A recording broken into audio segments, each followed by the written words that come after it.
ఇంగ్లాండ్తో జరిగే మూడవ టెస్టు మొదటి రోజు రోహిత్ శర్మ సెంచరీ చేసిన రవీంద్ర జడేజా తన కెరియర్లో 4వ సెంచరీతో పాటుగా టెస్టులలో 3000 పరుగులు 250 వికెట్లు తీసిన 12వ ఆటగాడిగా రికార్డ్ చేసినా కానీ 66 బంతులలో 62 పరుగులు చేసి తన అగ్రెసివ్ ప్లే స్టైల్లో అందరినీ ఆకట్టుకున్న young batting sensation Sarfaraz Khan గురించే. సర్ఫరాజ్కి ఈ స్టార్డమ్ ఏవి కొత్త కాదు. 26 ఏళ్ల వయసులో తన ఇంటర్నేషనల్ కెరీర్ ఇంగ్లాండ్పై బిగిన్ చేసినటువంటి సర్ఫరాజ్ తన 12 ఏట నుంచే తనకంటూ ఒక గుర్తింపు తెచ్చుకోవడం మొదలుపెట్టాడు. చిన్న వయసులో స్టార్ట్ అయినా తన జర్నీ ఏమీ సాఫీగా సాగలేదు. ఎంత పేరు వచ్చిందో అన్ని కష్టాలు కూడా వచ్చాయనే చెప్పొచ్చు. నవంబర్ 2009లో తాను ఎంతగానో అభిమానించే మన Indian batting God Sachin Tendulkar record break చేసి సర్ఫరాజ్ అందరి దృష్టిలో పడ్డాడు. మొదటి నుండి తన ఫాదర్ నౌషద్ ఖాన్ వద్ద ట్రైనింగ్ అయ్యి ఒక స్కూల్ క్రికెట్ మ్యాచ్ లో ఏకంగా 439 పరుగులు చేసిన సచిన్ పేరిట ఉన్న 346 రన్ స్కోర్ ని బీట్ చేశాడు. సర్ఫరాజ్ ఖాన్ ఫాదర్ నౌషద్ ఖాన్ ఎంతో మంది రంజీ ప్లేయర్స్ ని ట్రైన్ చేయడం విశేషం. 15 ఏళ్లకే సర్ఫరాజ్ అండర్-19 అరంగేట్రం చేశాడు.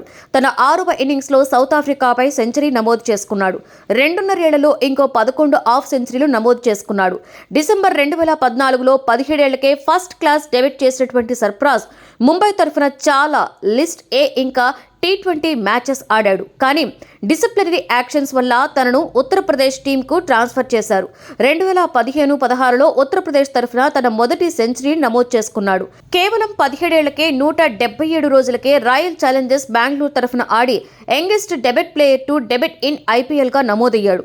చెన్నై సూపర్ కింగ్స్ తో జరిగిన తన డెబ్యూట్ మ్యాచ్ లో 21 బాల్స్ లో 45 రన్స్ స్కోర్ చేసి ఒక మార్క్ ని సెట్ చేశాడు. 2016 అండర్-19 వరల్డ్ కప్ సెమీఫైనల్స్ లో హాఫ్ సెంచరీ చేసి తన టీం ఫైనల్స్ కు వెళ్లడానికి ఒక కారణంగా మిగిలాడు. అదే కాకుండా ఆ టోర్నమెంట్ లో 355 పరుగులు స్కోర్ చేసి సెకండ్ హైయెస్ట్ రన్ స్కోరర్ గా నిలిచాడు. 2016-2019 తన కెరియర్ లో ఒక చేదు పీరియడ్ అనుకోవాలి. నీ సర్జరీ ఫిట్నెస్ లేకపోవడం వల్ల ఉత్తరప్రదేశ్ టీం తనను డ్రాప్ చేసింది. IPL లో కూడా తన బ్యాడ్ పర్ఫార్మెన్స్ వల్ల RCD టీం తనను రిలీజ్ చేసింది. ఆ తర్వాత పంజాబ్ కింగ్స్ 11 టీం తనని 25 లక్షలకి కొనుక్కుంది. టీమ్స్ నుండి తోసేయడం, రన్స్ రాకపోవడంతో తనపై దృష్టి పెట్టి తను వెయిట్ లాస్ అయ్యి మళ్లీ ముంబై ఫస్ట్ క్లాస్ టీమ్ కు ఆడాడు. 2020-23 3 సీజన్స్ లో కూడా 12 సెంచరీలు నమోదు చేసి ఇండియా ఏ టీంలో తనకు ఒక ప్లేస్ క్రియేట్ చేసుకున్నాడు. 2023 IPL లో పెద్దగా రన్స్ చేయలేక మళ్లీ నిరుత్సాహపరిచాడు. జనవరి 2024లో ఇండియా ఏ తరఫున ఆడిన సర్ఫరాజ్ ఇంగ్లాండ్ లైన్స్ పై 160 బాల్స్ లో 161 రన్స్ ను స్కోర్ చేసి సెలెక్టర్లను ఆకట్టుకున్నాడు.